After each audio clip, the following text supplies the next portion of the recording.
série 2. Bon, j'ai vu avec Madame Bouzienne, elle n'a pas encore traité.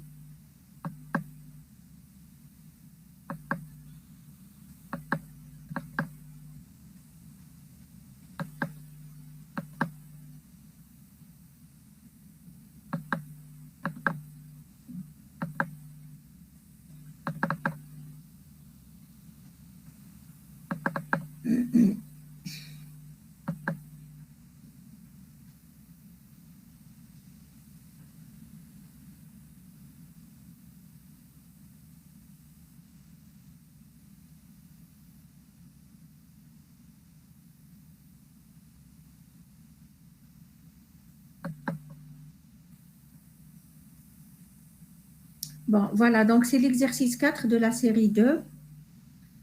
Bon, c'est une entité intervalle définie par une borne inférieure, borne supérieure, et on demande donc de faire donc d'implémenter la classe intervalle avec un ensemble de méthodes à l'intérieur.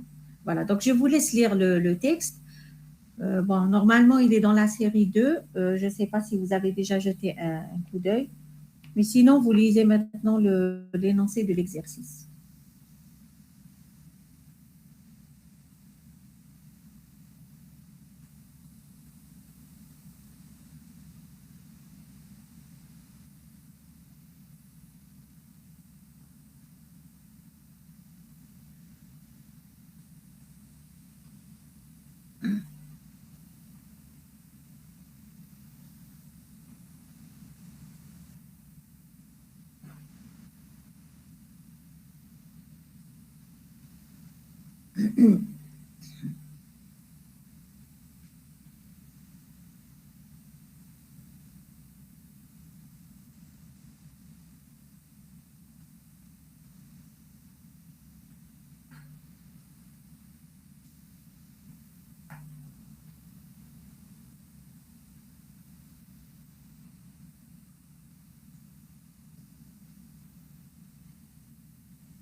Relativement simple, avec deux attributs, BI et BS de type réel, float.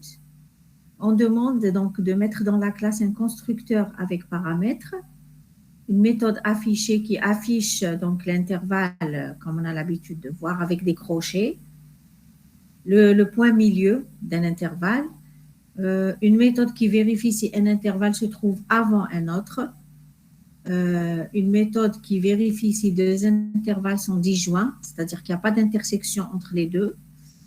Contenu, est-ce qu'un intervalle est complètement inclus dans un autre? L'intersection, donc c'est la partie commune à deux intervalles, donc c'est un intervalle où je prends la partie commune à deux intervalles, si elle existe, hein. Et fusion qui calcule l'intervalle fusion, c'est-à-dire en fait, c'est le fait de recoller deux intervalles pour construire un seul, si c'est possible. Voilà, je pense que c'est tout ce qu'il y a comme méthode dans la classe. Comment vous calculez le point milieu de l'intervalle? BI plus BS sur 2. Oui, tout simplement, c'est un point BI plus BS sur 2. Donc, ça va retourner un float égal à BI plus BS sur 2. Maintenant, la méthode avant. La méthode avant, il faut vérifier quoi pour dire qu'un intervalle est avant un autre?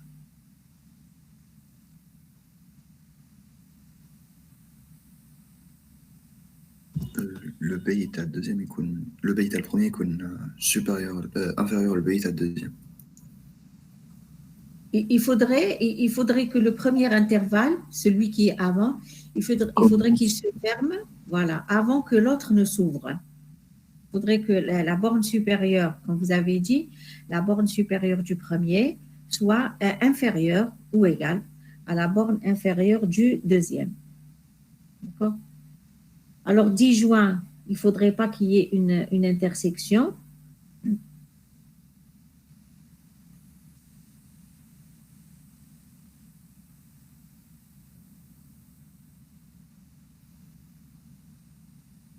Bon, là, si on met avant au sens strict, on peut l'utiliser, hein. Si on met avant au sens strict, on peut utiliser la méthode avant pour vérifier si deux intervalles sont disjoints. Disons que deux intervalles sont disjoints si le premier est avant le deuxième ou alors le deuxième est avant le premier. Oui. Voilà. Bon, on va essayer de voir un peu comment écrire ces méthodes et après, on va continuer sur le reste. Bon, ça, c'est la deuxième question. Après, on va revenir. Voilà. Non, là, je suis trop... Il a trop avancé. Voilà.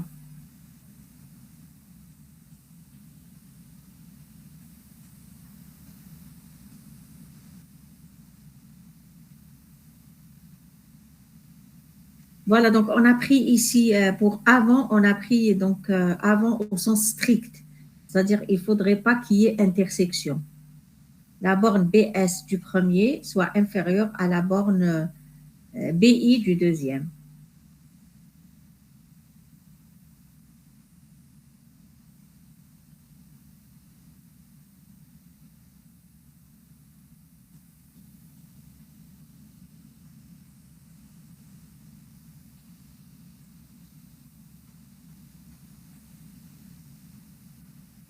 Donc là, vous remarquez, je commence à utiliser les modificateurs de visibilité. J'ai pris donc comme règle générale, j'ai pris donc pour les attributs, j'ai pris le modificateur private, d'accord? Et là, j'aurais dû ajouter getBI et getBS, hein, deux méthodes au moins pour récupérer BI et BS, d'accord? Mais comme je suis à l'intérieur de la classe, c'est pas grave. Après, je vais voir si je les ai ajoutés. Et puis, donc, pour le constructeur, donc je le déclare public, c'est normal, c'est comme les méthodes, hein. Le constructeur intervalle, d'accord, qui va renseigner les attributs BI et BS avec les valeurs des paramètres petit BI, petit BS. Après, j'ai les autres méthodes affichées que j'ai déclarées publiques, milieu que j'ai déclaré public et avant aussi que j'ai déclaré public. Donc, j'ai suivi la règle générale. Les attributs, je les déclare private et les méthodes, je les déclare public. Et puis, il fallait quand même ajouter dans classe à gauche de classe intervalle le mot public. Donc, il faut déclarer la classe publique. Voilà. Sinon, ça ne sert à rien de déclarer des méthodes publiques à l'intérieur d'une classe qui n'est pas publique. Après, je vais l'ajouter, hein. Mais sinon, il faut mettre comme remarque que quand les méthodes sont publiques, il faut quand même déclarer la classe publique, sinon ça ne sert à rien de déclarer des méthodes publiques. Voilà. Voilà, donc la méthode affichée, la méthode milieu, donc return BI plus BS sur 2, c'est un float.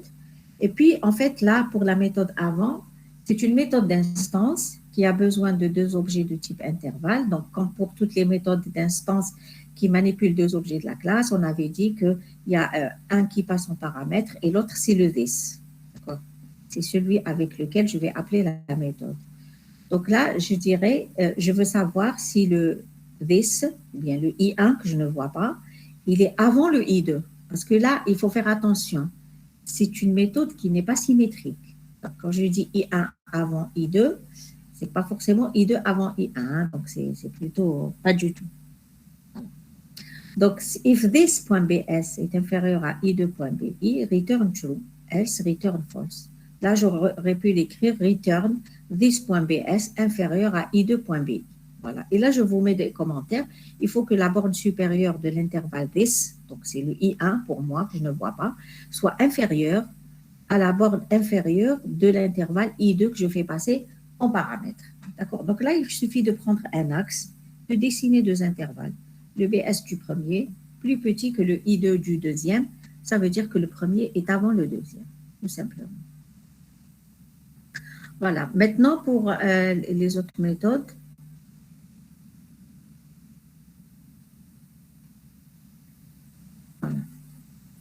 voilà, donc c'est ce que je disais. Pour vérifier si deux intervalles sont disjoints, ça veut dire qu'il ne faudrait pas qu'il y ait une intersection entre les deux, mais pas un point d'intersection. Et là, comme j'ai pris avant au sens strict, j'ai pu l'utiliser. D'accord? Donc, là aussi, je veux savoir si I1 et I2 sont disjoints. D'accord? Le I1, pour moi, c'est le this, et le I2, c'est celui que je fais passer en paramètre. Donc, elle va retourner un booléen. Et là, je peux utiliser la méthode avant, d'accord, que je viens d'écrire dans la même classe. Je dirais if this point avant I2, ça veut dire si c'est vrai, si le this est avant I2, ou, vous voyez ça, c'est le ou I2 point avant this. Donc, il faudrait que le premier soit avant le deuxième, ou alors le deuxième avant le premier. Ils sont disjoints. Donc, je retourne vrai, true, sinon je retourne false. Est-ce que vous voyez pour cette méthode disjoint qu'il faudrait que le premier soit avant le deuxième, donc il se ferme avant que le deuxième ne s'ouvre, ou bien l'inverse, le deuxième se ferme avant que le premier ne s'ouvre. Donc il se trouve séparé sur l'axe. Disjoint, ça veut dire qu'il ne faudrait pas qu'il y ait une intersection entre les deux. Hein. Il n'y a pas de chevauchement. Et là, je vous mets un commentaire que la méthode disjoint fait appel à la méthode avant de la même classe.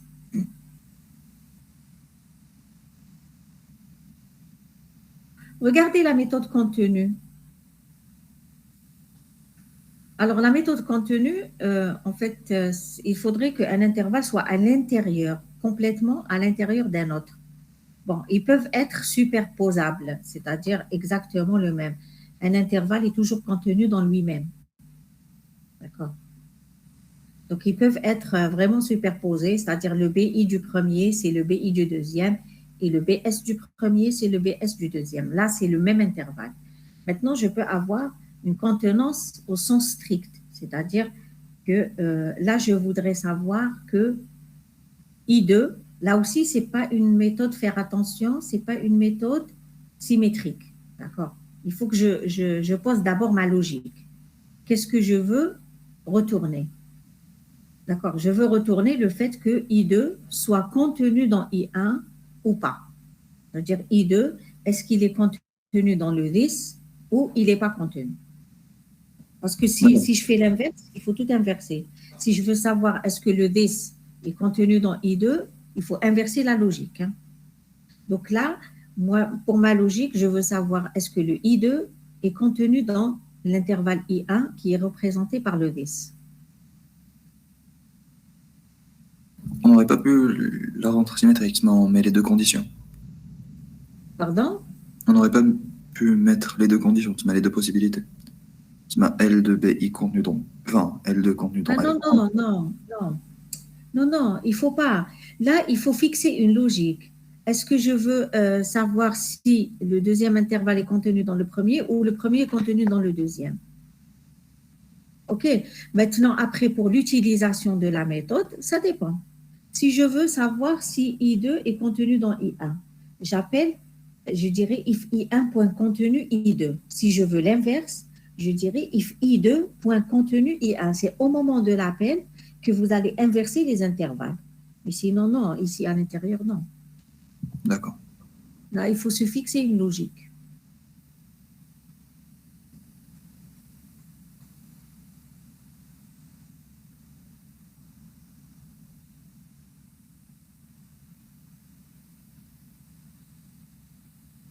Voilà, donc la même chose ici, c'est-à-dire qu'il faut prendre un axe et dire le cas où l'intervalle I2 serait contenu dans I1, c'est le cas où... C'est quoi? L2 est comparateur. Oui, donc vous avez le BI de I2 et vous avez le BS2, d'accord? Oui. Et il faudrait qu'il soit contenu dans l'intervalle représenté par BI1, BS1.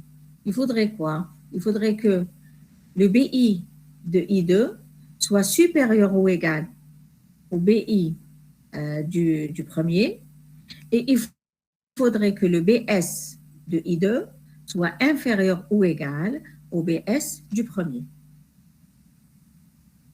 D'accord? Donc, c'est ce que j'écris ici. If I2.BI supérieur ou égal à this.BI, ça veut dire que le BI de I2, il doit être après le BI de I1 ou de this. Et il doit se fermer avant. Donc, il doit s'ouvrir après et il doit se fermer avant, mais à l'intérieur. D'accord? Donc, I2.BS inférieur ou égal à this.bs. Donc là, il suffit de prendre juste un axe.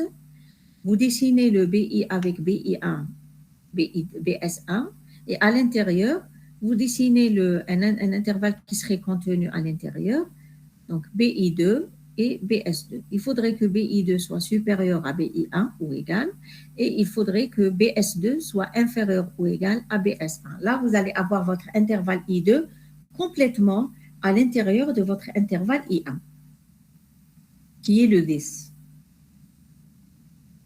Donc, si on vérifie ces deux conditions, on retourne vrai pour dire que I2, il est réellement contenu dans le 10 ou bien dans le I1. Sinon, on retourne false. OK? Bien sûr, pour ces méthodes, bon, j'ai dit la plupart des méthodes, c'est des méthodes d'instance. Donc, si on ne précise pas et on n'a pas une obligation d'utiliser des méthodes statiques, on utilise des méthodes d'instance. Maintenant, si je veux prendre une de ces méthodes, par exemple la méthode contenue, et je veux l'écrire sous forme d'une méthode statique, qu'est-ce qui va changer? Je veux écrire cette méthode contenue comme une méthode de classe, une méthode statique. Ça, c'est ce qu'on a vu la dernière fois. Qu'est-ce que je vais changer dans cette méthode contenue pour qu'elle devienne une méthode statique? Bien ce que j'appelle une méthode de classe, parce que là, c'est une méthode d'instance. On appelle plus. Pardon? On rajoute J'ai le pas modificateur entendu. statique. Oui, j'ajoute le modificateur statique. Et on rajoute.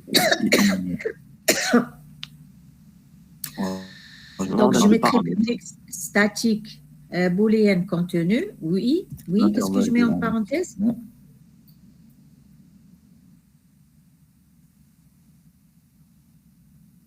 Je n'entends pas. Hein. D'accord. Donc, public statique booléenne, hein, On rajoute contenu. l'intervalle I1 dans les arguments et on ne l'appelle pas par this mais par I1. I1.bs et I1.bi.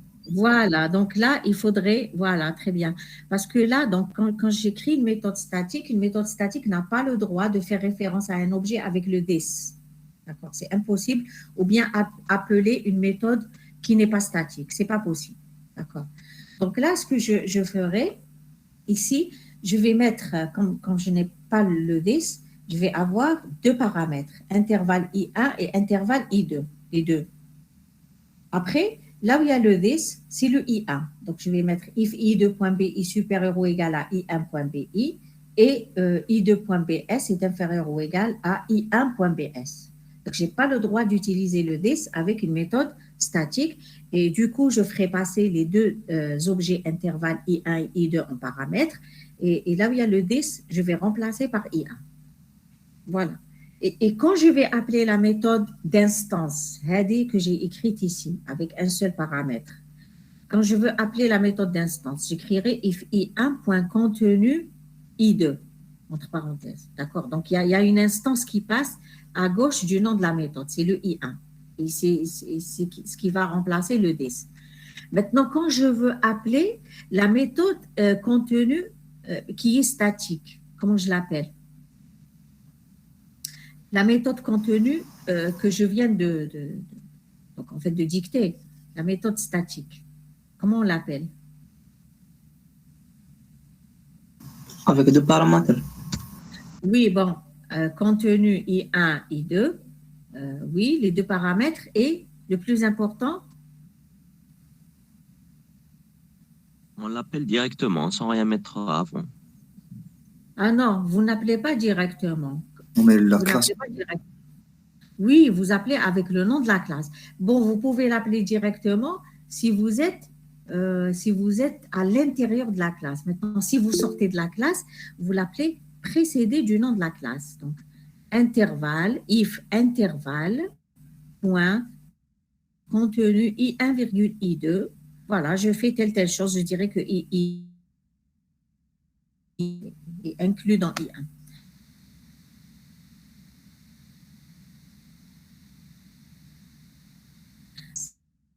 Ce n'est pas la peine de faire précéder son nom du nom de la classe. D'accord.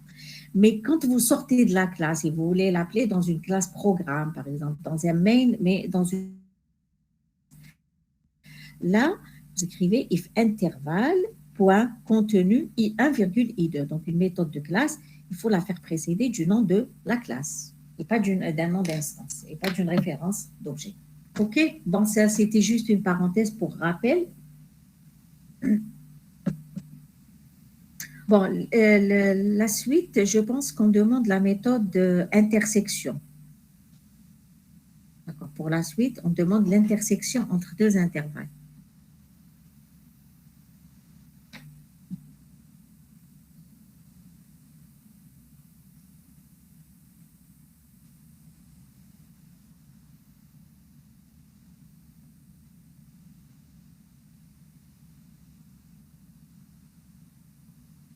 Comment on va faire? Réfléchissez un peu.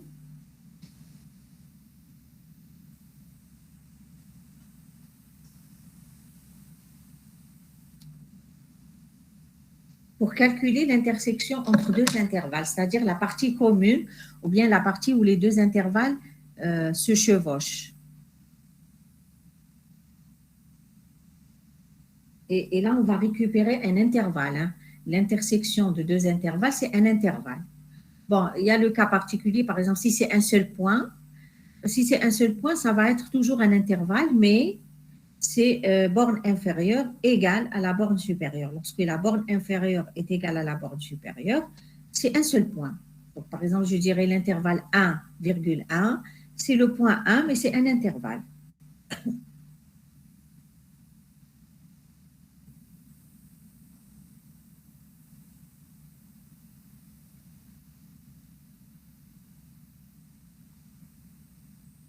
Alors, comment on fait pour l'intersection?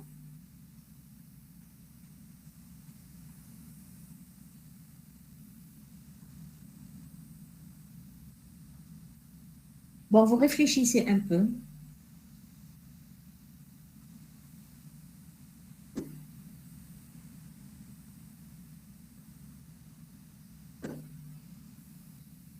Il faut toujours prendre l'habitude de prendre une feuille et un stylo lorsque vous suivez comme ça un cours en ligne.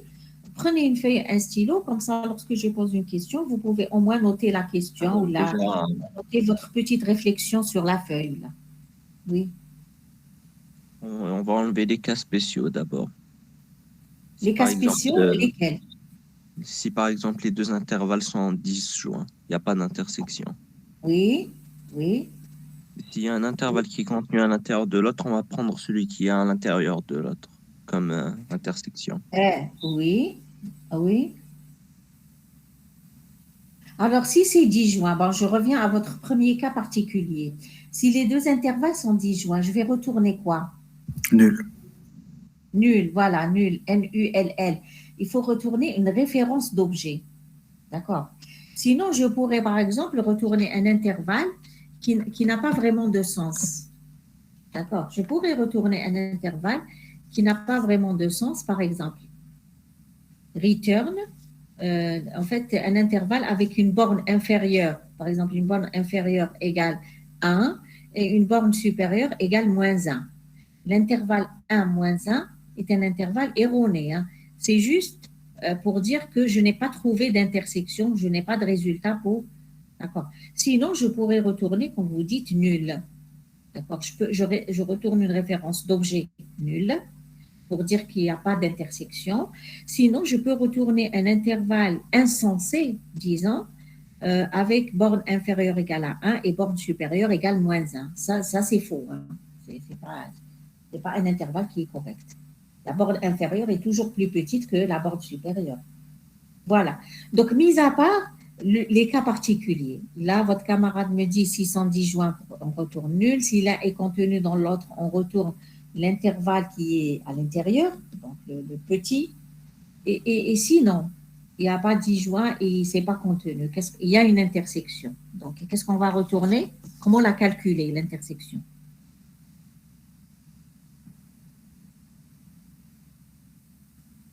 On prend le BI supérieur et le BS inférieur. Mais on compare. Pardon, on prend quoi? La borne inférieure, الكبيرة, ou la borne supérieure, صغيرة. La plus grande des bornes inférieures et la plus petite des bornes supérieures. Tout à fait. Tout à fait. Voilà. Donc, pour trouver le chevauchement entre les deux intervalles, il faut prendre la plus grande des bornes inférieures. Donc, il faut comparer les bornes inférieures et prendre la plus grande. Est-ce que c'est celle de 10 ou bien celle de I2? Et prendre la plus petite des bornes supérieures. Donc, il faut prendre aussi les bornes supérieures des deux intervalles, les comparer et prendre la plus petite. Comme ça, votre intervalle sera le nouvel intervalle qui est composé qui est en fait défini par la plus grande des bornes inférieures et la plus petite des bornes supérieures. Et là, vous allez construire un objet intervalle que vous allez retourner. Donc, votre méthode intersection, elle va retourner un intervalle. Donc, partout dans ces méthodes, on a retourné soit booléen, soit float, soit rien du tout, void. Mais pour la méthode intersect, elle doit retourner un objet type intervalle. Madame, Oui, c'est pas l'union, ça. Le plus attendez, grand je vais intervalle, augmenter un peu le volume. Oui, ça qu'est-ce que représente votre pas question, l'union. s'il vous plaît? Non, Le plus l'union, grand mais des... l'union, non. Non, la plus grande des bornes inférieures et la plus petite des bornes supérieures. Ah oui, c'est bon, c'est bon. J'avais Eh, entendu la plus grande dépendance c'est pas supérieure. l'union, Petite oui, grande. c'est l'intersection. Là, il a trop sauté, je pense. Ça, il fait la fusion. C'est pas ce que je voulais.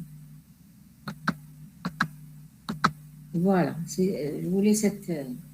Voilà, regardez donc cette méthode qui fait l'intersection. C'est une méthode d'instance. Hein. Elle retourne un intervalle et elle a un intervalle en paramètres et l'autre que je ne vois pas, c'est le 10.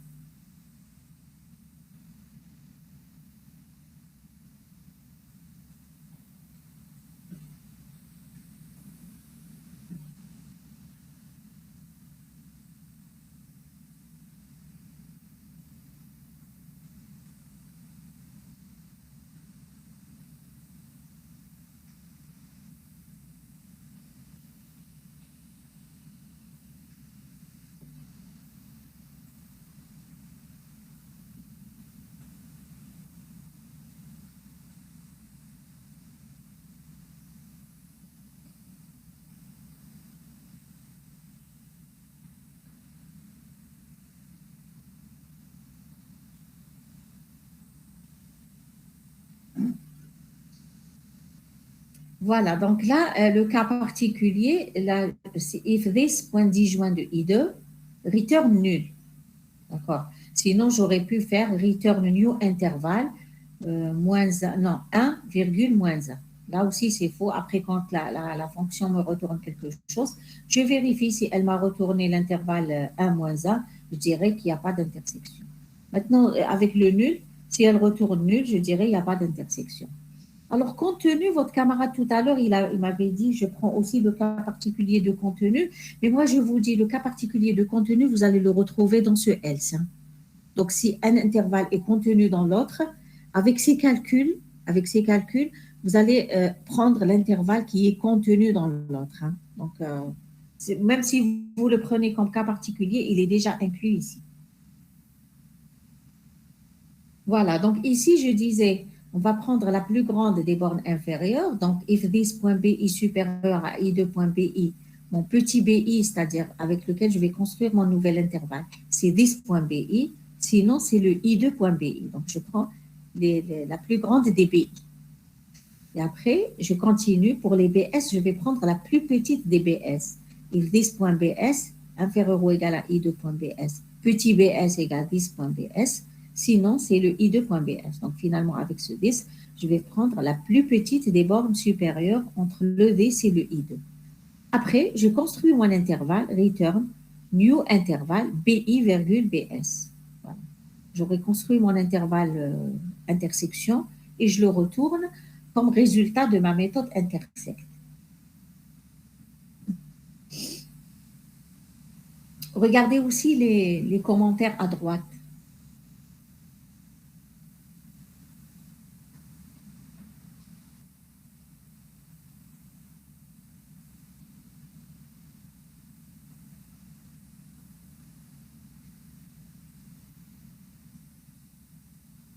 Est-ce que c'est compris? Oui. OK. Voilà, maintenant il nous reste la méthode fusion. C'est l'union de deux intervalles, mais j'ai voulu l'appeler fusion parce que là, dans l'union ensembliste ou là dans l'union des intervalles, on avait le droit d'écrire par exemple intervalle X ou la I1, union intervalle I2, c'est-à-dire deux parties qui seraient par exemple séparées l'une de l'autre. On a le droit d'écrire ça. Mais ici, la fusion telle que je la demande, je veux avoir un intervalle, pas deux parties d'intervalle. Je veux avoir euh, un seul intervalle. Maintenant, si l'intervalle I1 et l'intervalle I2 sont séparés l'un de l'autre, je ne pourrai pas faire la fusion.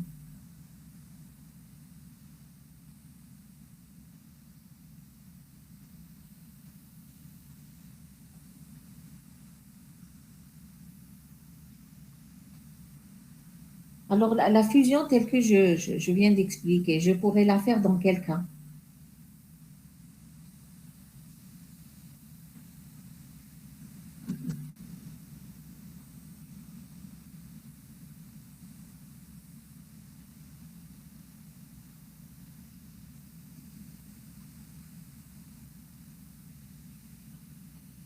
Ou bien dans quel cas je ne pourrais pas faire la fusion? J'inverse la question. Qui compte contenu? Qui compte? Contenu. Non, contenu, c'est bon. Contenu, si vous avez un intervalle I2, contenu dans I1. L'intervalle fusion, c'est I1, hein, d'accord? C'est le grand intervalle. Non, je ne peux pas dans le cas où ils sont disjoints. Ouais. Oui, s'ils sont disjoints, je ne pourrais pas construire un intervalle fusion. Ça va être deux parties séparées. C'est pas possible. D'accord? Donc, il faudrait que les intervalles ne soient pas disjoints. Donc, ce n'est pas vraiment l'union dans le sens qu'on connaît, hein.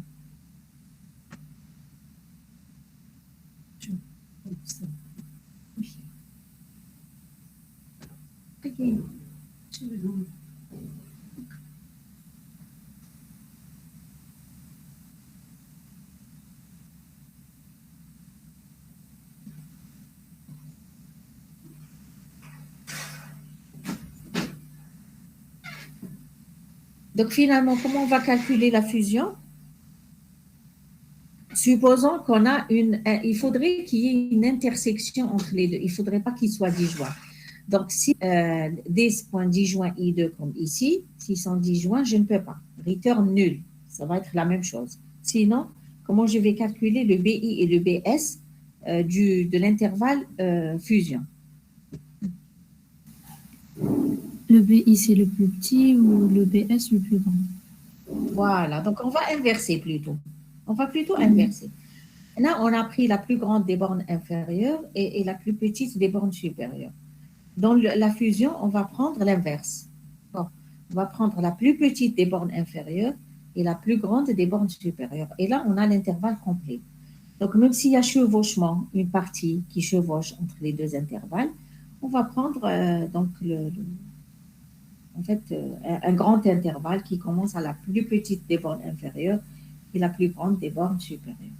Il suffit qu'il y ait un point en commun entre les deux intervalles pour pouvoir faire la fusion. Si par exemple l'intervalle BI se ferme au point 10 et l'intervalle B1, I1 pardon, se ferme au point 10 et l'intervalle I2 s'ouvre au point 10, c'est possible.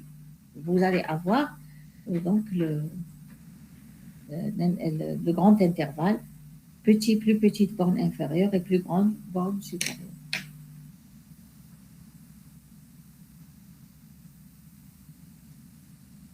Voilà, donc vous regardez la méthode, sauf que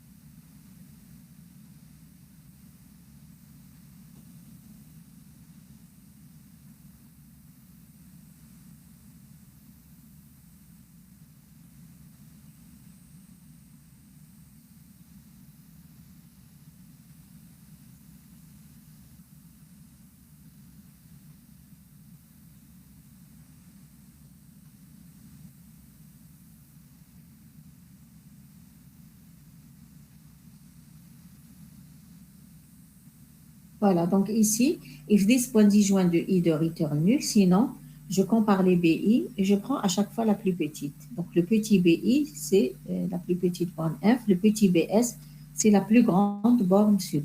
Et je retourne new intervalle BI, BS. Voilà, et vous avez les commentaires à droite. Voilà. Après, je pense qu'il y a une question qui doit utiliser la classe. Bon. Je cherche plutôt la question.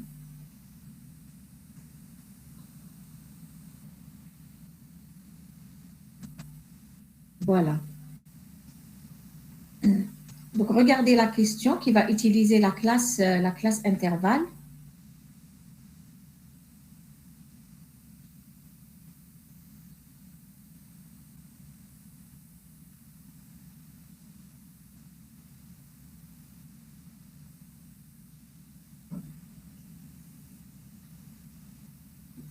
Pour les numérotés, un comptage statique. Oui, là, on va utiliser ce que j'avais montré la dernière fois, utiliser un compteur statique pour numéroter séquentiellement les intervalles. Oui. Et là, donc, c'est un vecteur d'objet de type intervalle de taille n. Vous avez vu déjà la notion de vecteur d'objet, même en TP et en TD. Et puis, donc, une fois que j'ai ce vecteur d'objet intervalle que j'aurai renseigné, je vais déterminer l'intersection de tous les intervalles. Je vais afficher le résultat. OK. Bon, là, supposez que vous avez donc plusieurs intervalles. Vous avez une dizaine d'intervalles que vous avez stockés dans un vecteur de taille 10. Comment vous allez calculer l'intersection de tous les intervalles?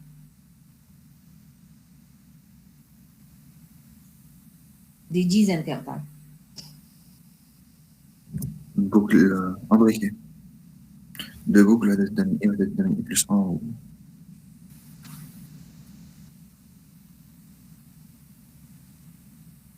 On va faire quoi? On va comparer en utilisant une boucle imbriquée. Vous êtes d'un I, vous êtes d'un I plus 1. Non, non, vous n'avez pas besoin de boucle imbriquée, non. Non, non, vous n'avez pas besoin de boucle imbriquée. Comment calculer l'intersection des intervalles? Vous avez 4 intervalles, par exemple. Vous voulez calculer l'intersection entre les 4 intervalles. Comment vous allez faire? Vous allez prendre le premier avec le deuxième, vous allez avoir une intersection. Vous allez avoir un intervalle intersection. Après, vous prenez avec le troisième. Le résultat avec le troisième. Vous allez avoir un autre intervalle intersection. Et le résultat, vous le prenez avec le quatrième. Donc, à chaque fois, vous avez un résultat à prendre avec le prochain intervalle. Et donc, c'est pas l'intersection entre genre 2 à 2, c'est genre l'intersection de tous les intervalles. Ah, d'accord. Il y a de tous les intervalles. Donc, bien précisé. Et détermine l'intersection de tous les intervalles et affiche le résultat. Oui, bien sûr. Mais comme ma méthode intersecte, elle prend toujours 2 intervalles. Je vais faire 2 à 2. Les 2 premiers, je vais obtenir un résultat. Le résultat, je vais le prendre comme intervalle avec le troisième. Je vais avoir un résultat. Le résultat, après, je vais le prendre avec le quatrième et ainsi de suite. D'accord? Il y a un cas où je vais m'arrêter. Lequel? Il y a un cas où il faut s'arrêter. Par exemple, vous avez, par exemple, 200 intervalles. Il y a un cas où il faut s'arrêter. Ce n'est pas la peine de continuer. C'est lequel? Ou quand un intervalle nul. Voilà. Si on tombe sur un intervalle nul, si par exemple, au bout du 9e intervalle, j'ai un résultat nul, ça y est, ce n'est pas la peine de continuer avec tout le reste. Le nul avec tout le reste, c'est nul. Donc, tant que ce n'est pas nul et que je n'ai pas fini, je vais faire l'intersection 2 à 2. Si je tombe sur un nul, sur un résultat nul, après, ce n'est pas la peine de continuer. Je dirais, bon, finalement, entre mes intervalles, il y a une intersection nulle. Il n'y a pas. Voilà. OK? Bon, on va essayer donc de répondre à la question. Créer d'abord le vecteur d'intervalle.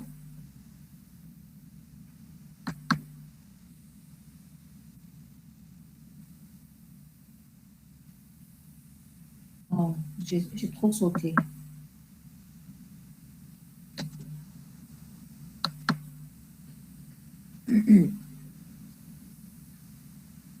Voilà, donc regardez plutôt la première partie de la réponse.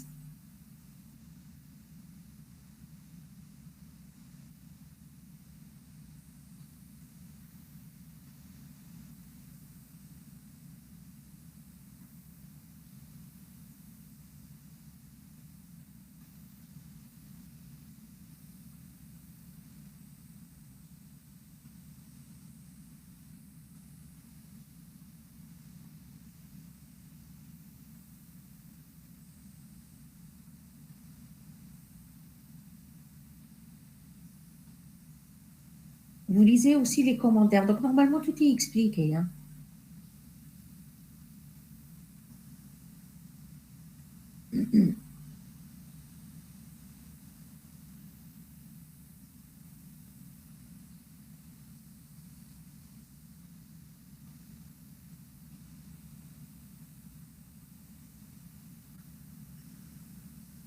Donc, ma classe, je l'appelle programme intervalle. Elle va utiliser la classe intervalle. Et bien sûr, les classes, je devrais les déclarer toutes publiques, hein. Là, c'est un oubli. Toutes les classes, il faut les déclarer publiques. Voilà. J'ai une méthode main à l'intérieur. Donc, un objet scanner, j'en aurai besoin pour, à chaque fois pour créer après les intervalles, je serai obligée de lire le BI et le BS. Et puis, je lis déjà le N. Le N, c'est le nombre d'intervalles que je veux stocker dans mon vecteur. Je crée un vecteur de référence. V avec crochet, c'est un vecteur. Bon. Il est de type intervalle égale new intervalle de N. Donc, je crée un vecteur de référence de taille N. Initialement, avec cette écriture, je vais avoir un tableau V avec N cases où j'ai partout nul, nul, nul, nul. Parce que je n'ai pas encore d'objet intervalle. Je n'ai pas encore créé les objets intervalles. Pour faire la différence entre la création du vecteur de référence, qui est initialement un nul, et après, le remplissage de ces références avec des adresses effectives, des références effectives, lorsque je vais créer les objets eux-mêmes, les objets intervalles.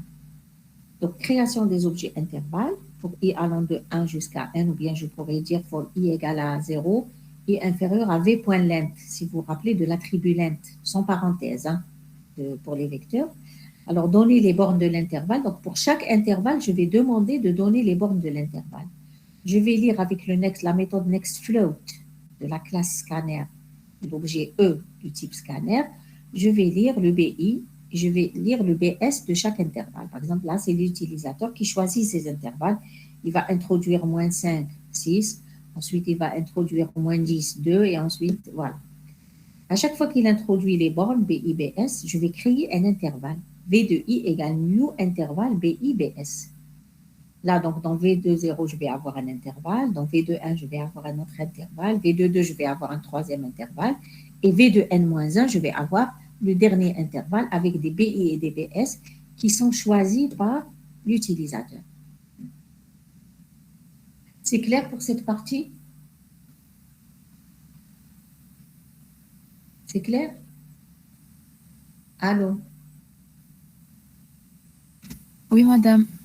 Oui, voilà. Parce que là, comme je ne vous vois pas, il faut de temps en temps réagir, hein. Donc là, voilà. Pardon, madame. Oui, On va faire 1 heure pour cette séance. laisse 1 heure, 1 heure et demie, laisse 1 heure. Pourquoi 1 heure? Madame, les séances qui ont été programmées en ligne de la semaine, c'était des séances qui étaient censées être Non, présentes. non, non, je vais faire 1 heure et demie. Écoutez, excusez-moi, je fais 1 heure et demie. D'accord? Là, Je fais 1 heure et demie. C'est du online. Donc, oui, on ne va pas encore discuter sur la demi-heure, le quart d'heure, etc. S'il vous plaît, on est assez perturbé avec ce rythme. Faire des rattrapages, faire ceci, faire du online, faire du présentiel. Alors, s'il vous plaît, moi, c'est 1 heure et demie. Donc, ceux qui peuvent assister, Allahumma barik, ceux qui veulent se déconnecter, ils se déconnectent. Bon, donc ici, on a créé notre vecteur d'objets et on va avancer pour calculer l'intersection des deux, de tous les objets intervalles. Donc, c'est ce que j'avais expliqué. Vous regardez ici comment il faut procéder.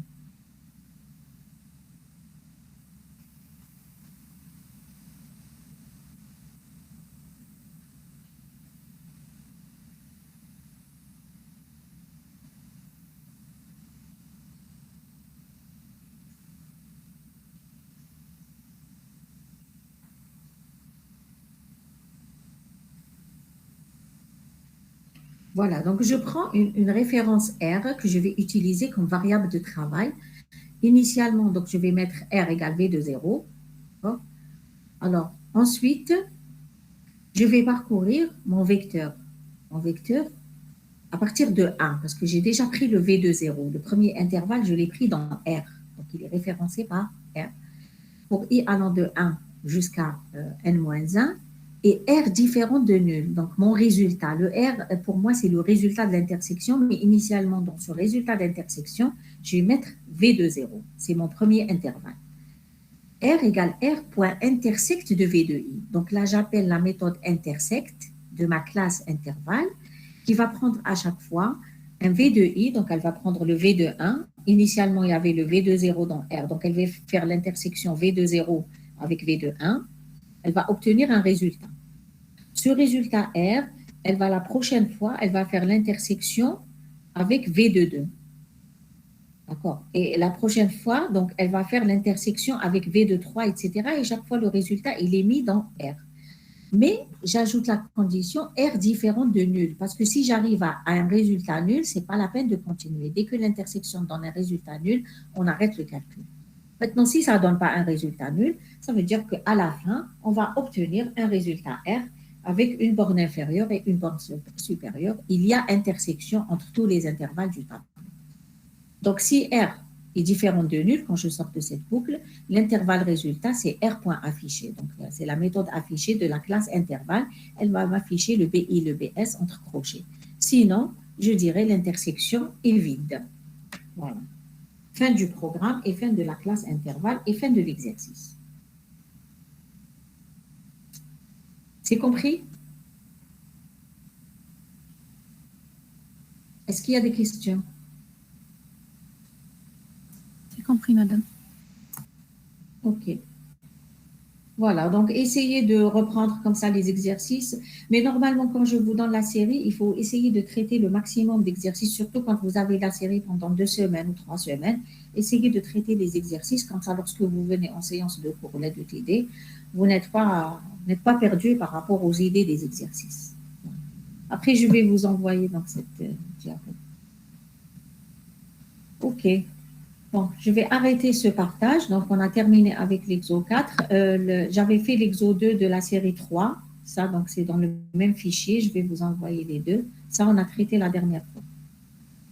Bon, je vais arrêter ce partage et je vais partager le cours.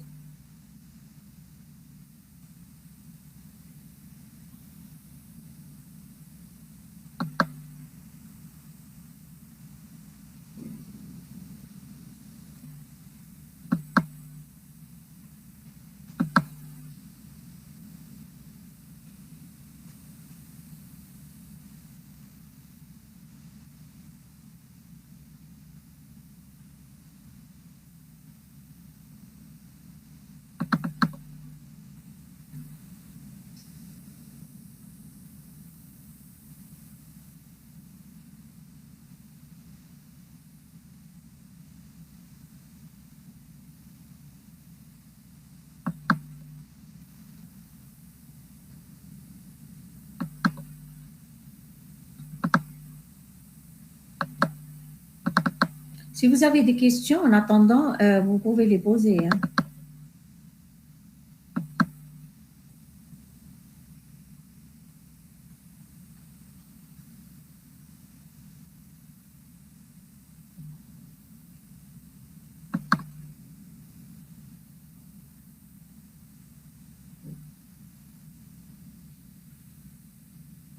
Bon. Donc là, il y a une partie, normalement, vous avez traité en TP, il y a un chapitre que j'avais intitulé « Chaîne de caractères et énumération ». Donc, les types énumérés, vous ne les avez pas encore vus. Les chaînes de caractères, bon, j'ai donné une série de TP et bon, en fait, c'est des choses qu'on va revoir à chaque fois, les chaînes de caractères. J'avais donné une série de TP3. Normalement, vous avez traité les chaînes de caractères dans cette série. Bon, globalement, vous n'avez pas tout vu. Vous avez vu principalement ce qu'il faut voir. Après, donc, les types énumérés, je vais faire la même chose. Je vais vous envoyer un support et je vais donner des exercices de TP. Et là, au fur et à mesure, vous allez comprendre les types énumérés en Java. Et on va les utiliser aussi, donc les énumérations, on va les utiliser dans les exercices. Là, en fait, c'est le chapitre suivant, chapitre 5, héritage et polymorphisme, qui est une notion liée à la programmation orientée objet.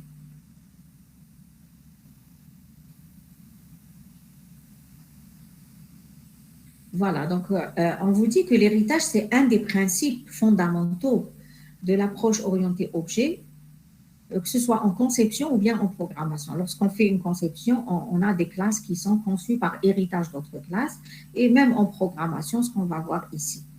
Donc, ce principe d'héritage, il permet de définir des classes par extension de classes déjà existantes.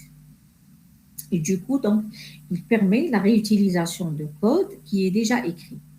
Donc, lorsque je dis l'héritage permet de définir des classes par extension de classes existantes, il faut supposer que vous avez, par exemple, une classe qui est déjà écrite, donc vous avez des attributs, des méthodes, etc.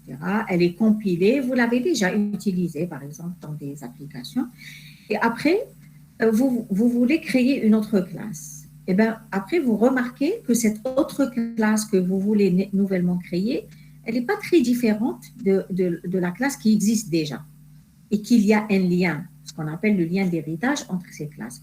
Donc, vous dites, comme l'approche objet m'offre ce principe d'héritage, je ne vais pas réécrire la nouvelle classe complètement, je vais profiter de ce qui est déjà écrit dans l'ancienne classe et je vais juste l'étendre. Donc, je fais une extension de l'ancienne classe, par exemple de la classe A, pour écrire ma nouvelle classe B. Et ça permet la réutilisation de code qui est déjà écrit.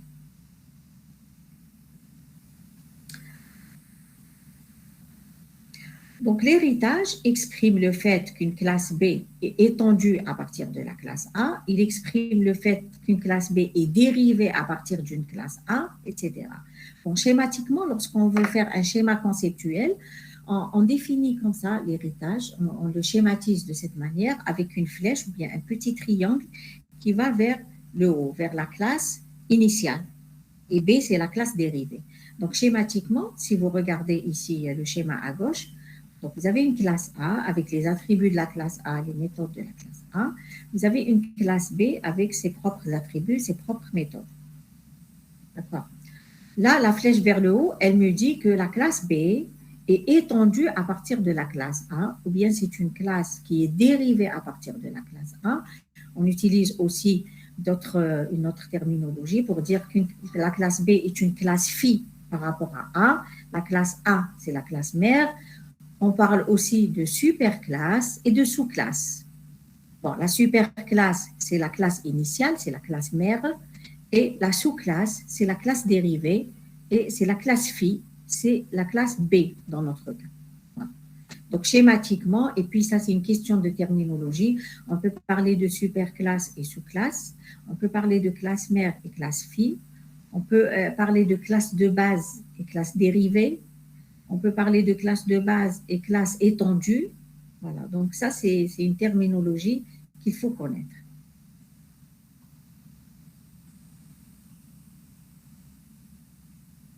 Alors, en Java, pour dire qu'une classe A, qu'une classe B est étendue à partir de la classe A et dérivée à partir de la classe A et définie par héritage de la classe A, on utilise le mot extends. Donc, il y a un mot réservé en Java, extends, qui détermine l'héritage, qui exprime l'héritage. D'accord. Donc, ce schéma que vous voyez à gauche, si vous voulez l'écrire en langage Java, vous écrivez classe B, extends A. La classe B étant la classe A. Et à l'intérieur, regardez ce que je mets en rouge, je mets attribut spécifique de B, constructeur de B, et méthode spécifique de la classe B. Pourquoi je précise attribut spécifique, méthode spécifique, etc. Parce que la classe B, finalement, avec ce lien extend, elle dispose de tous les attributs qui sont déjà définis dans A, et elle dispose aussi de toutes les méthodes qui sont définies dans A, mais sans les réécrire dans la classe B. Et c'est ça tout l'intérêt de l'héritage. Sans réécriture de code, attributs, méthodes, etc., qui est déjà définis dans la classe A, ces attributs et ces méthodes de la classe A sont disponibles dans la classe B. Ça veut dire qu'un objet de la classe B, il peut accéder à une méthode de la classe A et une méthode de la classe B peut manipuler un attribut de la classe A parce que finalement, la classe B, elle a toutes les méthodes de la classe A plus ses propres méthodes. Elle a tous les attributs de la classe A plus ses propres attributs. Donc, la classe B, finalement, elle est plus grande que la classe A, bien que la classe A, c'est une classe de base. Il faut imaginer que B contient plus de choses que la classe A, sans pour autant réécrire ce qu'il y a dans la classe A. Donc, tous les attributs et méthodes définis dans A sont hérités dans B sans les réécrire. Donc, la classe B hérite de tout ce qu'il y a dans A. Bon, là, on vous donne quelques règles. On vous dit qu'une classe, à partir d'une classe, vous pouvez dériver plusieurs classes, plusieurs sous-classes. À partir d'une classe de base, vous pouvez avoir plusieurs classes dérivées. D'accord ? Par exemple, ici sur le schéma, j'ai une classe A qui est la classe mère et j'ai deux classes filles, classe B et classe C.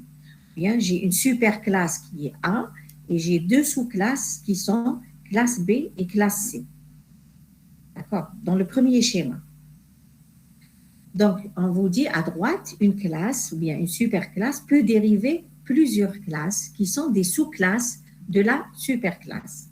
Voilà comment vous l'écrivez. Vous allez écrire indépendamment. D'accord? Classe B extends A. Donc, la classe B, elle étend la classe A. Vous allez avoir des attributs de B, constructeurs de B, des méthodes de B. Et indépendamment, vous allez avoir aussi classe C extends A. D'accord? Vous allez avoir les attributs spécifiques à C, le constructeur de C et les méthodes de C. Sachant que tout ce qu'il y a dans A, il est disponible pour B et tout ce qu'il y a dans A, il est disponible pour C. Parce que c'est des classes dérivées de la classe A. Bon, maintenant, ce qui n'est pas permis en Java et qui pourrait être permis dans d'autres langages orientés objets, c'est le schéma que j'ai barré comme ça en rouge.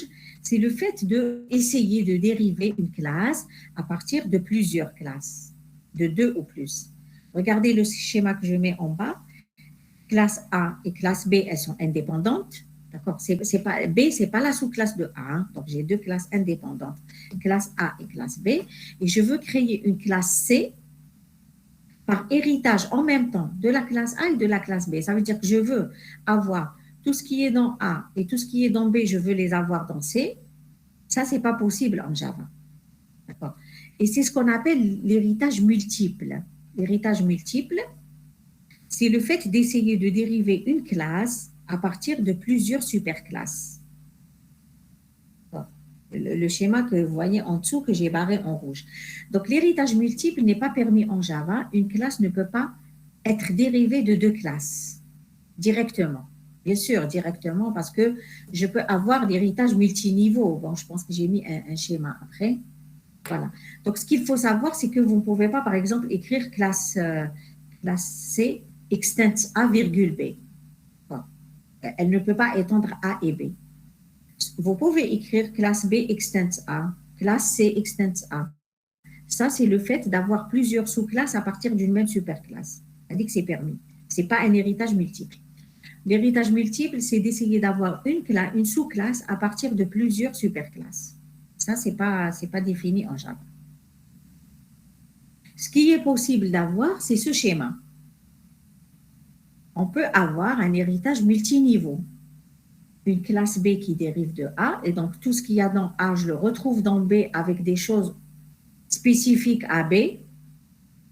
Je peux avoir donc une classe C qui va dériver de B. Regardez, le B dérive de A et le C dérive de B. Donc B, qui est une sous-classe de A, devient une superclasse pour C, et C devient une sous-classe pour B. Donc ici, comment écrire ceci? Classe B extends A, je vais avoir des choses spécifiques à B, attributs et méthodes, dans la classe B. En plus, donc de manière automatique et implicite, je vais avoir tout ce qu'il y a dans A, je vais les avoir dans B, sans les réécrire. Et pour le lien d'héritage entre B et C, je vais avoir, donc, je vais l'exprimer en Java par classe C extends B. Classe C extends B. Et donc, classe C extends B, dans cette classe C, je vais avoir des attributs spécifiques à C, des attributs, des méthodes spécifiques à C, en plus de toutes les méthodes et tous les attributs de B. D'accord. Dans C, comme c'est une sous-classe de B, vous allez avoir donc tout ce qui est défini dans B, vous allez l'avoir dans C, sans le réécrire, et vous allez avoir des attributs et méthodes spécifiques à C.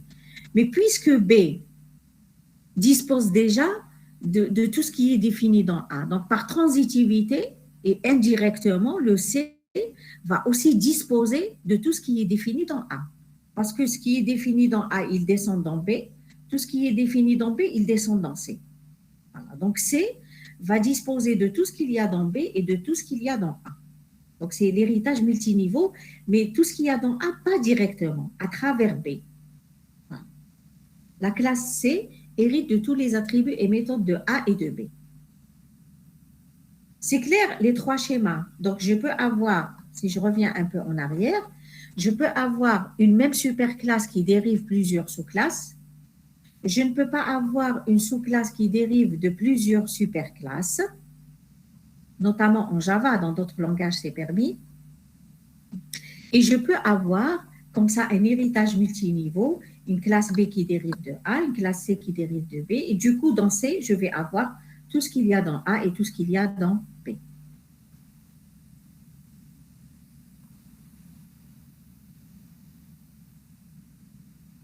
Bon, vous allez comprendre cette notion d'héritage à travers un exemple, parce que là, c'est quand même abstrait, hein, tout ce qu'on a montré ici. C'est quoi? C'est définition de l'héritage et puis des schémas d'héritage et c'est tout. Et le mot-clé extends. Voilà.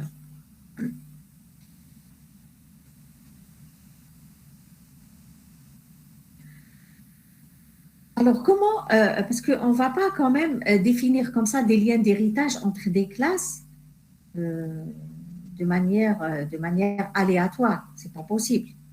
Il faudrait qu'il y ait réellement sémantiquement, il faut qu'il y ait ce lien d'héritage entre deux classes pour pouvoir les lier par ce lien d'héritage, pour pouvoir utiliser ce extend et définir la classe B par extension de la classe A.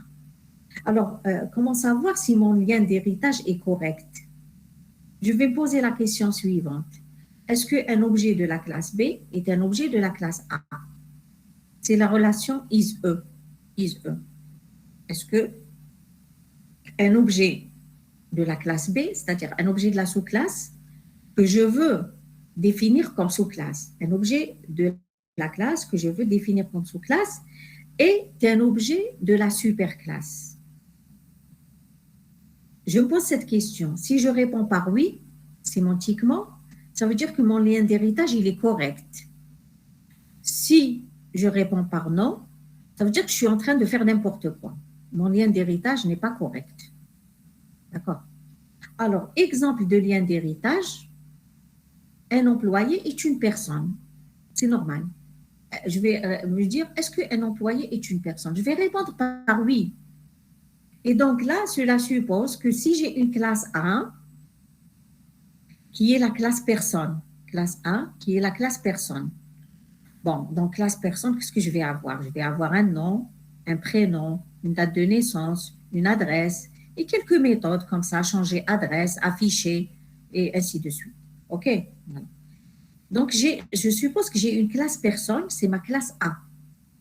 Et je veux définir une classe employé.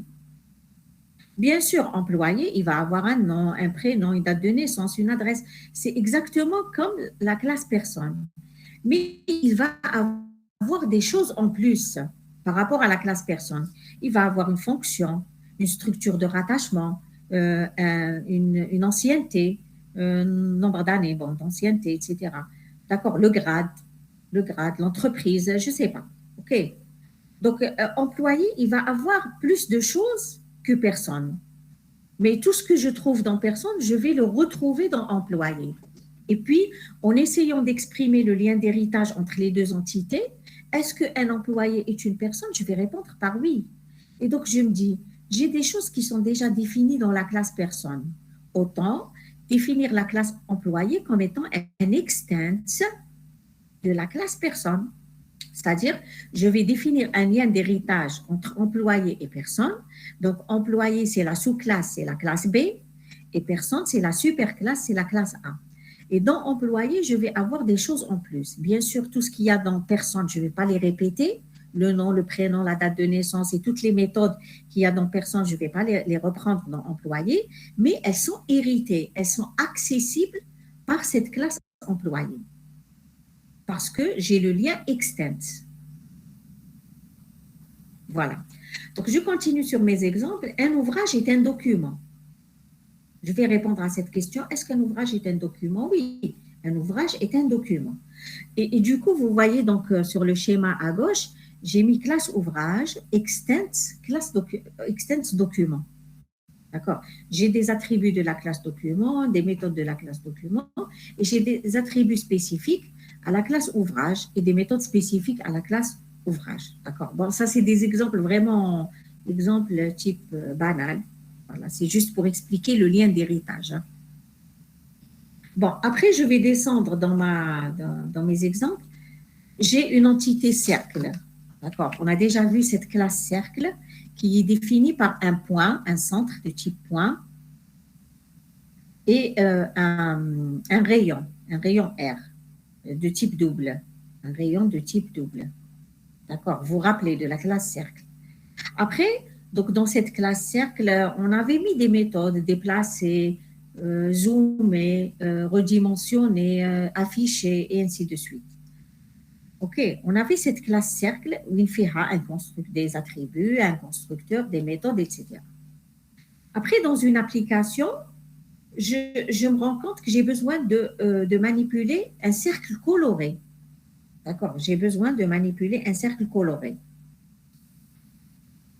Alors, qu'est-ce que je fais? Et j'ai bien envie de garder la classe cercle telle qu'elle. Hein. La classe cercle, je n'ai pas envie d'aller dans la classe cercle et ajouter couleur parce que dans une autre application, je n'ai pas besoin de la couleur. Donc ici, je me dis, j'ai ma classe cercle qui est déjà toute prête. Je vais définir ma classe cercle coloré avec un extens, donc par extension de la classe cercle. D'accord? Je vais dire classe cercle coloré, extens cercle.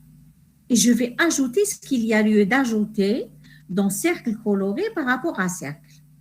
Donc, a priori, dans cercle coloré, je vais ajouter quoi? Je vais ajouter une couleur. J'ai déjà le point centre et le rayon dans la classe cercle. Je ne vais pas les répéter. Dans cercle coloré, je vais ajouter juste un attribut couleur. Mais cercle coloré serait défini par un point central, centre, et un rayon qui sont déjà dans la classe cercle et une couleur. Et après, je vais ajouter des méthodes. Les méthodes, bon, je vais ajouter par exemple changer couleur. D'accord? Parce qu'elle n'existe pas dans la superclasse. Elle est spécifique au cercle coloré. Donc, ce que je mets dans la sous-classe, c'est ce qui est spécifique à la sous-classe par rapport à la superclasse. On dit que la superclasse, c'est une généralisation et la sous-classe, c'est une spécialisation de l'objet. Et puis le lien, est-ce qu'un cercle coloré est un cercle? Oui, un cercle coloré est un cercle avec une couleur. Je continue sur mes exemples. Un arbre fruitier est un arbre. Un arbre qui donne des fruits est déjà un arbre, parce qu'il se peut qu'il y ait des arbres qui ne donnent pas de fruits. Un arbre fruitier est un arbre. Aussi, autre chose d'abstrait, si je parle des listes que vous connaissez, hein. Une liste FIFO est une liste, parce que les listes, on a les listes FIFO, on a les listes LIFO. D'accord? Une liste FIFO est une liste. Si j'ai déjà une classe qui définit la liste, je pourrais par extension de la classe liste écrire une classe liste FIFO, extends list, et je ne vais pas répéter ce qu'il y a dans liste, je vais mettre juste ce qui est spécifique à la classe liste FIFO. C'est clair avec les exemples? Allô? Allô? Oui, madame, c'est clair. OK. Voilà. Donc, toujours, il ne faut pas faire un héritage à tort et à travers. Posez-vous la question, est-ce que l'héritage est correct déjà? Est-ce que sémantiquement, la classe peut dériver, la sous-classe peut dériver de la superclasse? Bon, là, j'arrive à la classe object. En fait, la classe object, c'est une classe qui est définie dans java.lang, dans le package standard de Java. Et c'est une classe qui est superclasse de toutes les autres classes. Donc, toute classe, quand nous avons manipulé jusque-là, la classe, je ne sais pas, la classe produit, la classe étudiant, la classe cercle, la classe point, etc., toutes ces classes dérivent de la classe object. Mais ça, on n'a pas besoin d'écrire classe.extends object. C'est implicite. D'accord? C'est la superclasse de toutes les classes en Java. Et même toutes les classes qui sont déjà prédéfinies en Java, par exemple la classe string, la classe math, la classe, je ne sais pas, random, on a utilisé la classe scanner, on a utilisé pas mal de classes qui sont prédéfinies dans Java. Elles dérivent toutes de la classe object qui est la superclasse de toutes les classes. Et la classe, elle contient quelques méthodes. Après, vous allez voir l'utilisation de l'utilité et l'utilisation de ces méthodes. En général, on les redéfinit, d'accord, dans les classes que nous allons écrire. Okay. Entre autres, vous avez la méthode toString, la méthode equals, la méthode hashcode, etc. Et vous allez voir après comment les redéfinir et comment les utiliser. L'essentiel, il faut savoir que la classe object, c'est une classe qui contient un certain nombre de méthodes et qui est prédéfinie dans le package standard de Java. Et on n'a pas besoin, toutes les classes héritent de cette superclasse, mais on n'a pas besoin d'écrire extends object. Le lien extends object, il est implicite. C'est Java qui le met. Voilà. Après, on va voir un petit peu cette classe et on va voir, je vais vous donner un complément de cours par rapport à cette classe. Bon, j'arrive à un exemple. Voilà, là, vous allez mieux comprendre avec l'exemple. Un exemple d'héritage. Bon, regardez l'exemple, s'il vous plaît.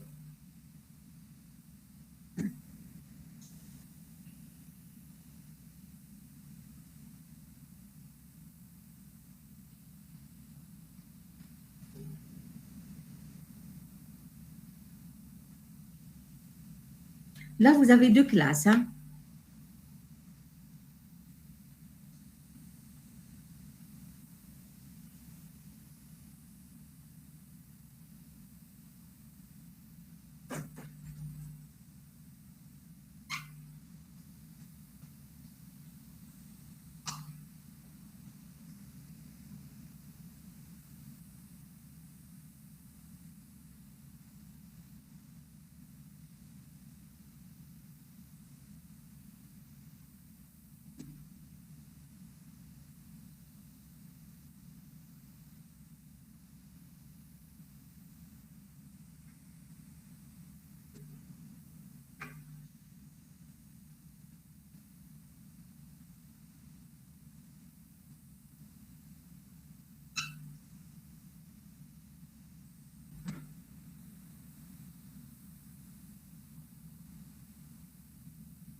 Donc ici, la superclasse, c'est quoi?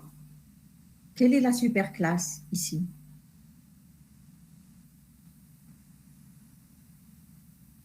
Allô?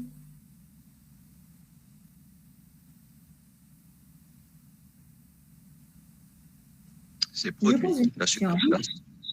Pardon? Produit. J'ai La pas classe entendu. produit. C'est la classe produit, oui. Et la sous-classe? Produit alimentaire. Voilà, très bien. Parce que là, en fait, pourquoi je me suis permise de définir la classe produit alimentaire à partir de produit, c'est parce que mon lien d'héritage, il est correct sémantiquement. Un produit alimentaire est un produit, is-e. D'accord? Donc, le lien sémantique, il est correct. Regardez la classe produit, donc c'est ma classe de base, c'est la classe A. Alors, et il a une référence, un libellé, c'est-à-dire une dénomination, et un prix. D'accord. Donc, la référence du produit, le libellé du produit et le prix du produit. Après, il y a un constructeur, il y a des méthodes, etc. OK. Ensuite, la Il n'y a classe pas de point produit. virgule. Oui, pardon? Produit alimentaire extends, produit, pas de virgule. Ah, on ouvre Non, non, non, directement non, non, non, non, syntaxiquement, non. accolade. Non, non. Public class produit alimentaire, extend produit. Là, je vais avoir des attributs supplémentaires parce que je sais qu'un produit alimentaire, il a une référence, un label et un prix, c'est sûr. Mais je ne vais pas les reprendre. Ils sont dans produit. Donc, je vais juste mettre des attributs supplémentaires par rapport à la classe produit. Par exemple, pour un produit alimentaire, j'ai besoin surtout de savoir la date d'expiration, la date de fabrication et des conditions de conservation. String, conditions de conservation, date de fabrication type date, date d'expiration type date et des méthodes supplémentaires. Alors, les méthodes supplémentaires, par exemple, c'est des méthodes en général qui manipulent les attributs supplémentaires. Afficher la date d'expiration, la date de fabrication, par exemple, changer les conditions de conservation, etc. D'accord. Les méthodes supplémentaires dans une sous-classe, en général, elles manipulent les attributs qui sont en plus. Elles peuvent aussi manipuler les attributs qui sont dans la superclasse parce ils sont accessibles. D'accord. Voilà. Donc ici, un exemple de produit, si vous regardez la bande en rose, un exemple de produit, je vais avoir donc référence 005, savon liquide, 200 dinars par exemple. Un exemple de produit alimentaire, je vais avoir aussi la référence, par exemple 028. La dénomination, c'est du lait. Le prix, c'est 90 dinars ou la douka, c'est plus.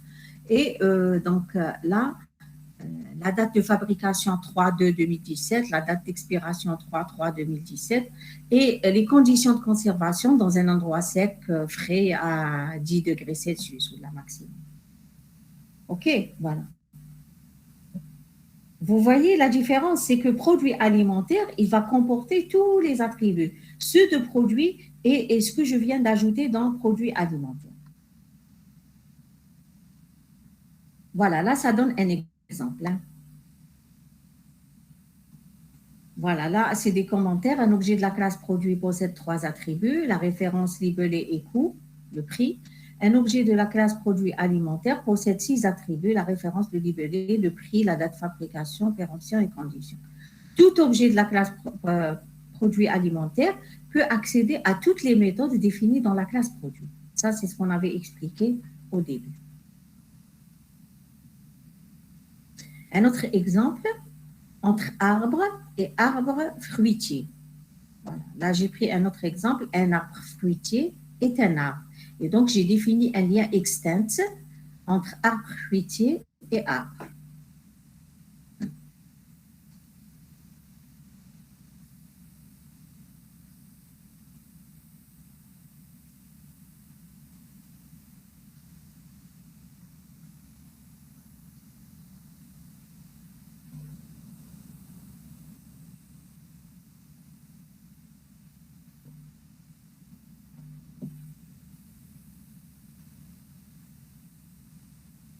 Vous lisez l'exemple, s'il vous plaît.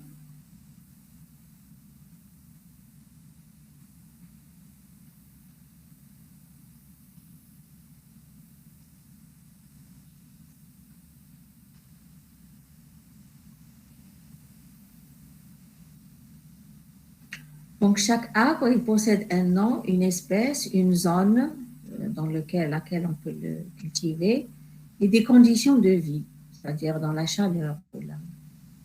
Et arbre fruitier, donc extens arbre, ce que j'ai ajouté pour fruitier, c'est sûr qu'il a un nom, une espèce, une zone et des conditions de vie, mais aussi nom du fruit, la forme du fruit, la couleur du fruit, par exemple. OK, voilà. C'est-à-dire que là, comme ce qui est spécifique à l'arbre fruitier par rapport à l'arbre, c'est le fruit lui-même. Donc, j'ai ajouté des attributs par rapport au fruit, le nom du fruit, la forme, la couleur, etc.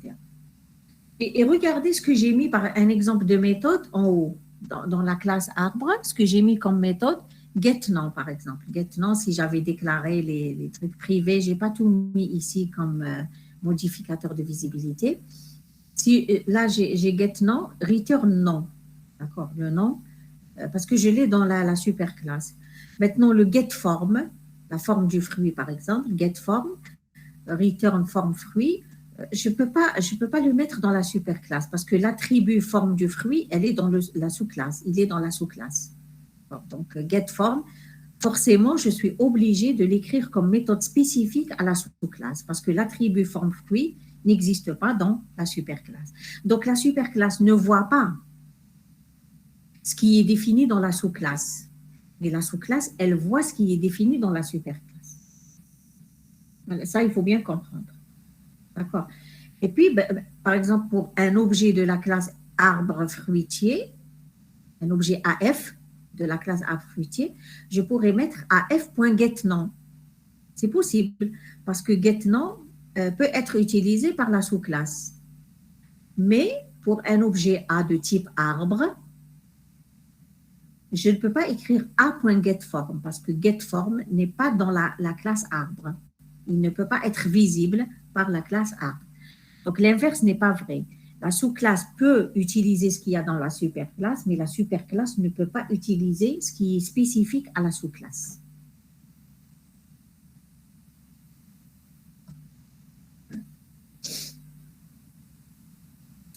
Donc, un objet de la classe arbre possède 4 attributs. Un objet de la classe arbre fruitier possède 7 attributs. On a ajouté donc tout ce qui est lié au fruit, le nom du fruit, la forme, la couleur du fruit. Ça, c'est pour insister sur les concepts.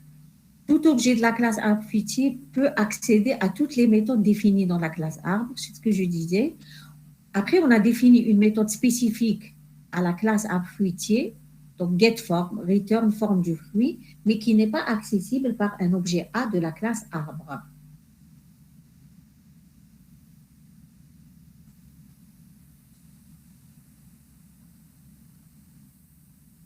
Vous lisez cette diapo?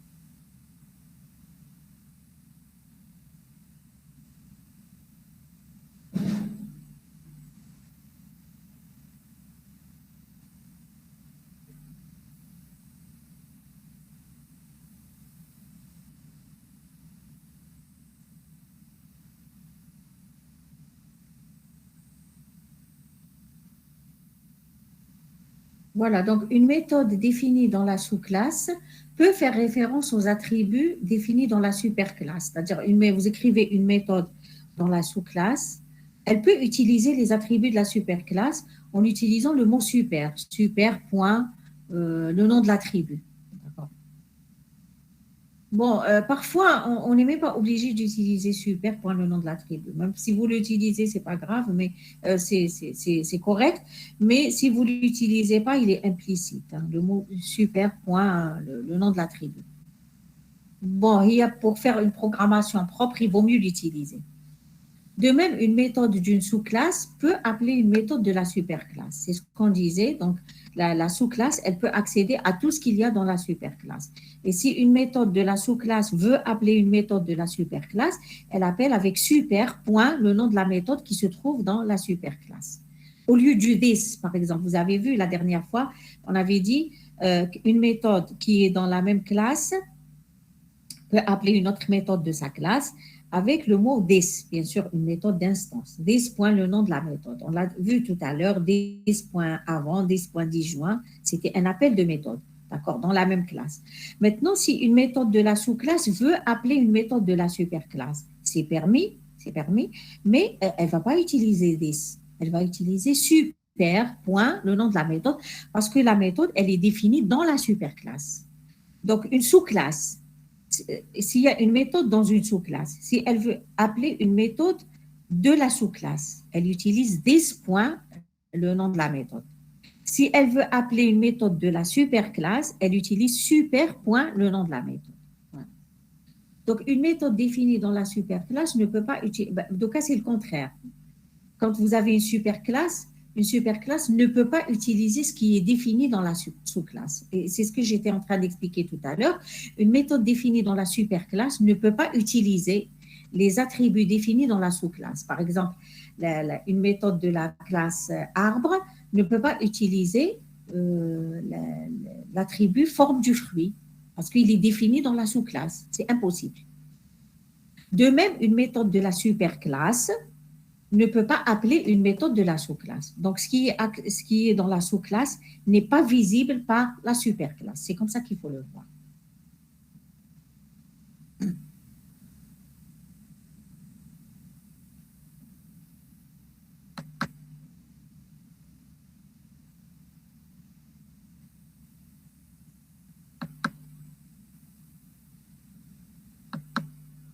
Bon, maintenant, par rapport au constructeur, entre la superclasse et la sous-classe.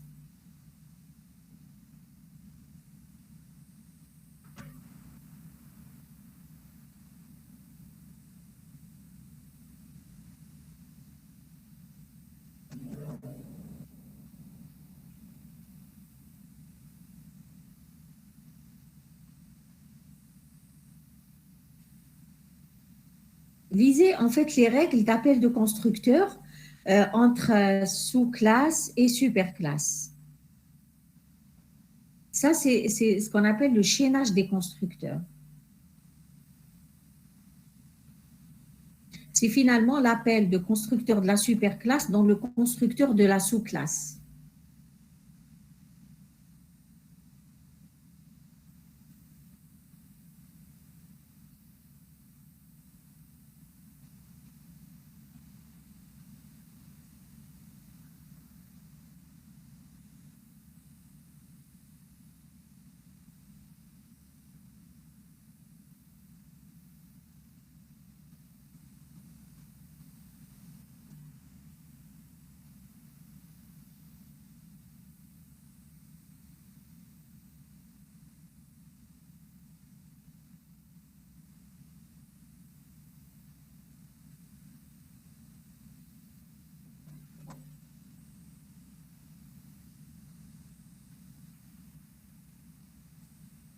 Voilà, donc là, quand j'ai schématisé les classes A et B, j'avais mis attribut de A, constructeur de A, méthode de A, et j'avais mis après dans la sous-classe B qui est dans la classe A, j'avais mis attribut de A, attribut de B, constructeur de B et méthode de B.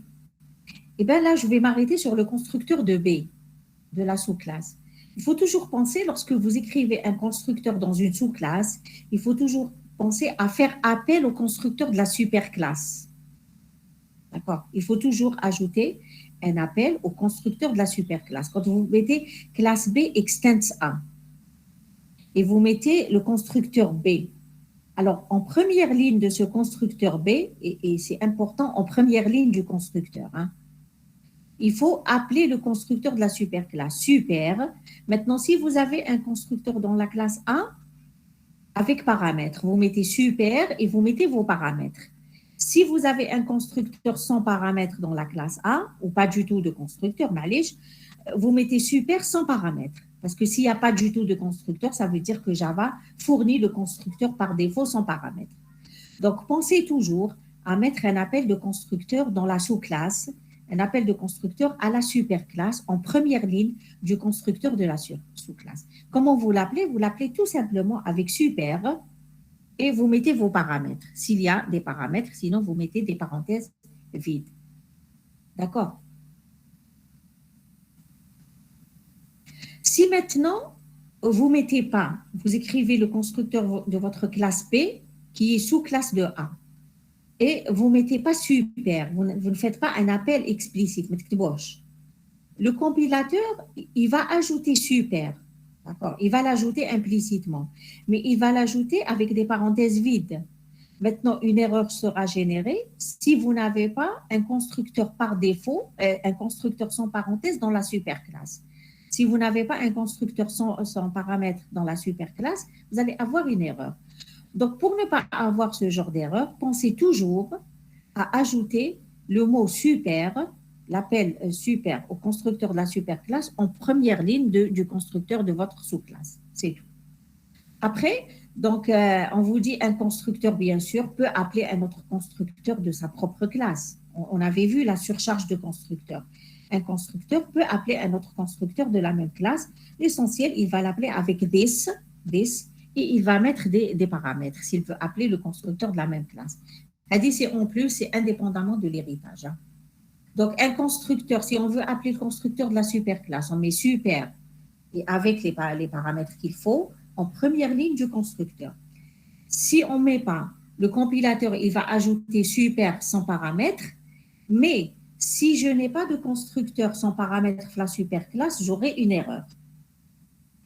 Maintenant, le mot this, je peux l'utiliser pour appeler un constructeur, un autre constructeur de la même classe. Quand je suis dans la même classe, j'appelle un deuxième constructeur avec le mot this. Voilà, ça c'est la surcharge de constructeur. Donc, je ne sais pas s'il y a un exemple et je vais m'arrêter. Je regarde la dia pour voir s'il y a un exemple pour voir. Voilà. Voilà l'exemple. Donc, on va s'arrêter sur l'exemple. Bon, regardez cet exemple. Je reprends le même que tout à l'heure. La classe produit et la classe produit alimentaire. Mais cette fois-ci, c'est juste pour montrer l'appel du constructeur hein, de la superclasse. Donc, j'ai mis un constructeur produit avec 3 paramètres la superclasse pour renseigner la référence, le libellé et le prix d'accord, du produit. Après, dans la classe produit alimentaire extends produit, j'ai un autre constructeur, mais regardez maintenant le constructeur de la classe produit alimentaire. Il va renseigner tous les attributs. Regardez le constructeur de la classe produit alimentaire. Il va renseigner tous les attributs. Et donc, je vais avoir les 7 attributs qu'on paramètre. D'accord 6. Je vais avoir les 6 attributs qu'on paramètre. OK. Mais là, en fait, j'aurais besoin de renseigner spécifiquement la date de fabrication, la date d'expiration et les conditions de conservation. Vous voyez les égalités que je mets en bas. Mais avant les égalités, je suis obligée de faire appel au constructeur de la superclasse. Je mets super, c'est comme si j'appelais produit. D'accord. Je mets super et je mets les 3 attributs, référence, libellé et PX, les 3 paramètres, pardon. Ref, lib et PX. D'accord, que j'aurais fait passer comme paramètres, vous les voyez bien, dans produit alimentaire. Voilà. Donc, c'est comme si le constructeur dans la classe produit alimentaire complémente le constructeur de la classe produit sans pouvoir se passer du constructeur de la classe produit. C'est normal.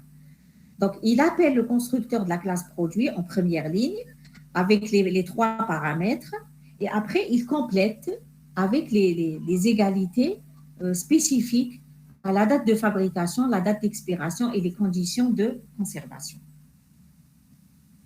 Voilà, donc ça c'est l'appel du constructeur de la superclasse dans le constructeur de la sous-classe. Il faut toujours penser à le mettre et le mettre en première ligne du constructeur. Est-ce que c'est clair?